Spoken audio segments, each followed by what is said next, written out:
Hello friends, welcome in eShiksha.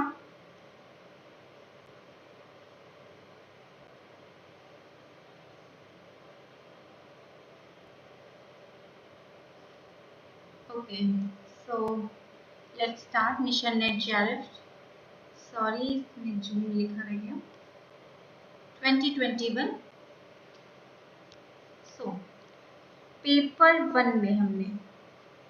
One में हमने teaching aptitude शिक्षा अभिक्षमता को कंप्लीट कर लिया है. अगर आपने वीडियोस के नहीं देखे हैं तो देखिए, बहुत क्रिस्प वे में मैंने कराया है जो एग्जामिनेशन के पर्सपेक्टिव से इम्पोर्टेंट है. ठीक है, फिर आप ये है यूनिट 1. फिर मैंने पेपर 1 का यूनिट आपका 8 कराया है जिसे कहते हैं ICT, information and communication technology, सूचना एवं संचार प्रौद्योगिकी. तो अभी तक आपने इसे कंप्लीट नहीं किया है तो इसे कर सकते हैं. साथ में मैं पेपर 2 में मैंने पढ़ाया था आपको यूनिट 1 कराया था. एजुकेशनल स्टडीज वाला है जिसमें फिलॉसफी और आपका सोशियोलॉजी वाला टॉपिक है, ये करवाया था. तो अभी तक आपने इसे भी नहीं किया है तो कंप्लीट कर लें. फिर मैंने यूनिट 2 को स्किप कर दिया था, अभी यूनिट 3 के बाद उसे पढ़ाऊंगी. तो यूनिट 3 में मेरी 15 क्लासेस ऑलरेडी हो चुकी हैं, कुछ क्लासेस बची हैं. तो मैं स्टार्ट आज से कर रही हूँ आपका पेपर 2 यूनिट 3 साइकोलॉजी वाला पोर्शन. उसमें आज आपकी क्लास नंबर 16. ठीक है, तो चैनल पे न्यू है तो सब्सक्राइब ज़रूर कर लीजिए, क्योंकि अगर आप नेट JRF,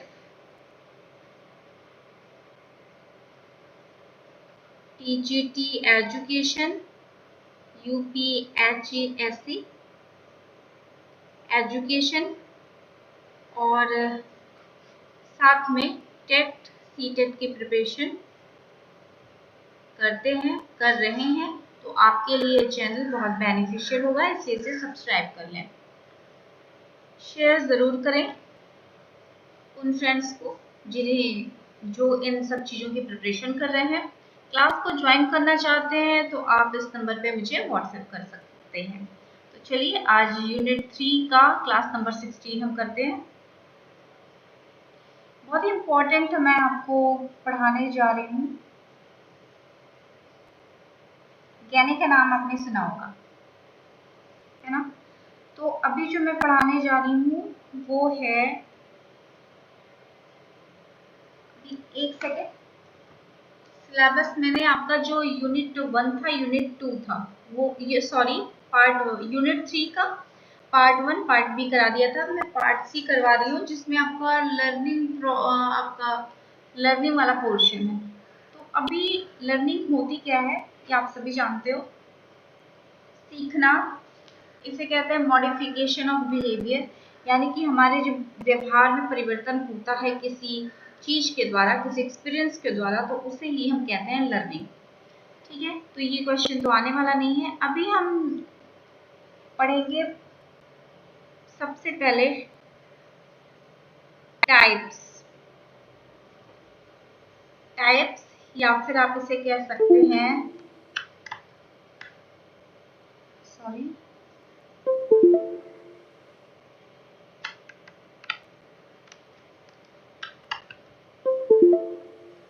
टाइप्स या फिर आप इसे कह सकते हो डायमेंशन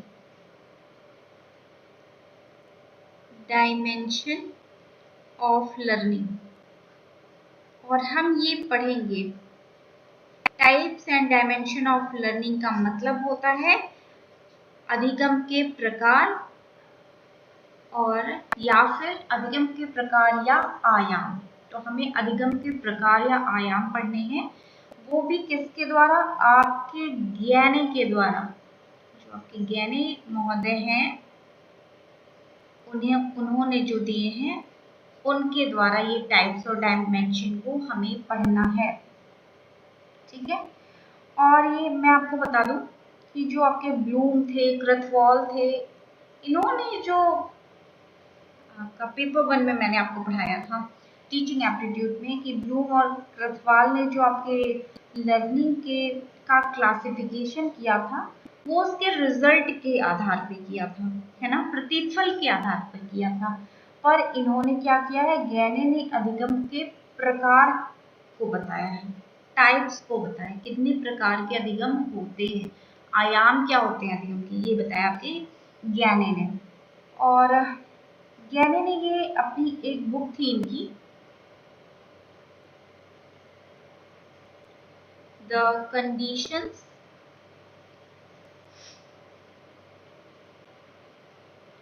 ऑफ लर्निंग, हिंदी में भी ऐसे ही करके लिख लीजिएगा, द कंडीशंस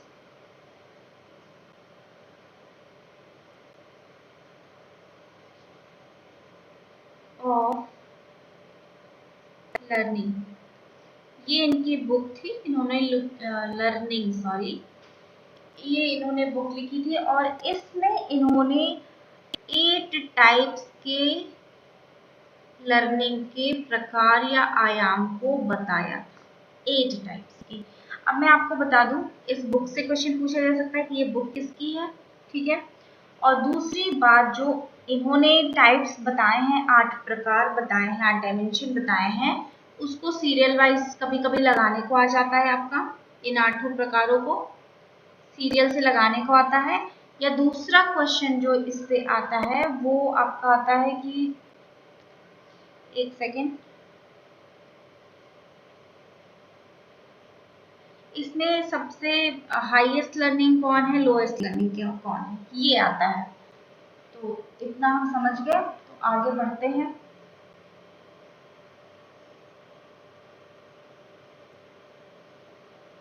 चलिए, क्वेश्चन में हमेशा बताते चलती हूँ कि कहाँ से आता है। तो चलिए टाइप्स पे हम देखते हैं। फर्स्ट है आपकी signal learning, signal,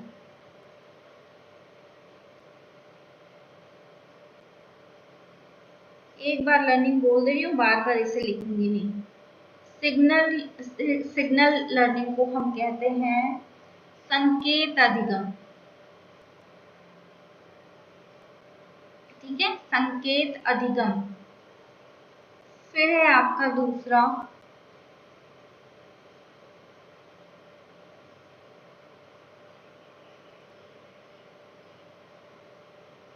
stimulus response learning, जिसे हिंदी में कहते हैं उद्दीपक अनुक्रिया अधिगम। अच्छे से लिख लीजिएगा, क्वेश्चन जरूर आता है।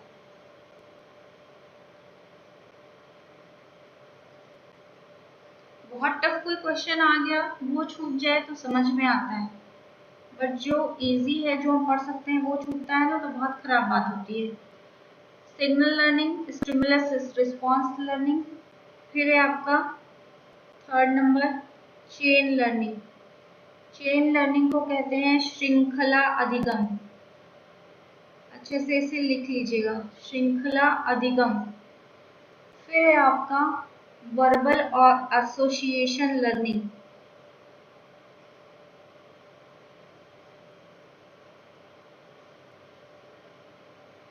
वर्बल एसोसिएशन लर्निंग को बोलते हैं शाब्दिक साहचर्य अधिगम, ठीक है। फिर है आपका डिस्क्रिमिनेशन लर्निंग,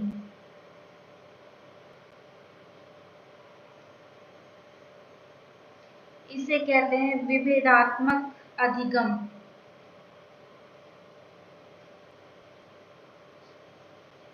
फिर है आपका 6 नंबर कॉन्सेप्ट लर्निंग, जिसे कहते हैं संप्रत्यय अधिगम। फिर है आपका रूल लर्निंग, जिसे कहते हैं नियम अधिगम। 8 नंबर है आपका problem solving learning, problem solving learning, जिसे कहते हैं समस्या समाधान अधिगम।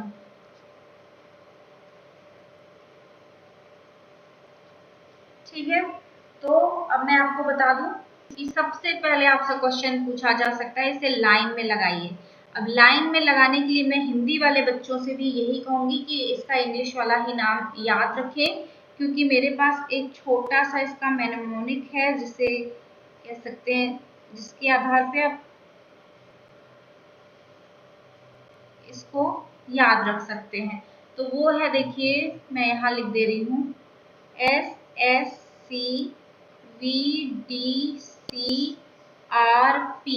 अगर आपको ये याद रहता है SSCVDCRP, ठीक है, तो आप इसे बड़े अच्छे से कर लोगे।